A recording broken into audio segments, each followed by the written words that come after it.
Well, Austin Rasmussen joins me here in our Istanbul studio. He's part of Republicans Abroad, an organization for Republican Party members living outside the United States. Thank you so much for coming in. Thank you.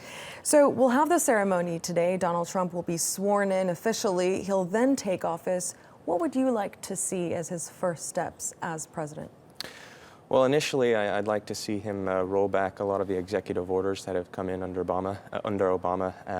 Obama's going to leave a legacy behind of being a president of executive orders and executive action.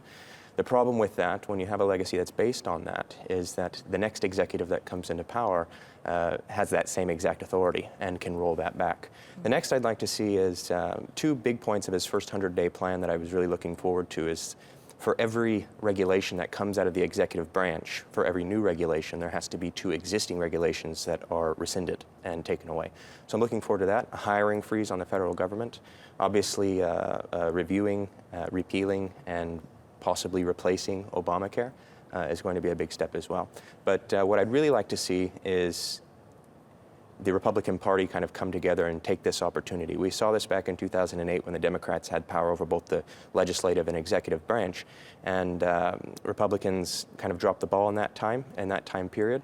And I'd like to see us perform better in this, having the same situation under the same circumstances with this kind of power, kind of unite and get things done. The reason Trump was elected is because the constituency was sick and tired of the establishment within the Republican Party and their inaction, or what was perceived to be inaction.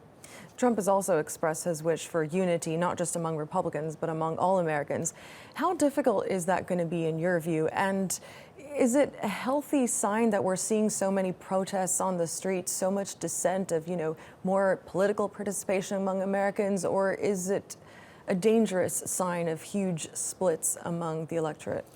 Well, Trump isn't the cause of polarization in the United States. In the last 8 years, the United States has been more polarized and divided than we have been in decades, and that's been under the Obama presidency.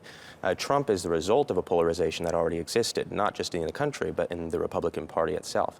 I always think a little bit of protest is healthy, of course, because the political discourse is important. It's always important to question your government and not become complacent. At the same time, Trump, he will advocate for unity, I think, in his inauguration address, but he can't make everyone happy. And I think Democrats are still coming to terms with reality, having a hard time getting a grip on reality, and a little bit in denial that Trump will be president today. We've had a few weeks now of confirmation hearings of Trump's picks for his cabinet.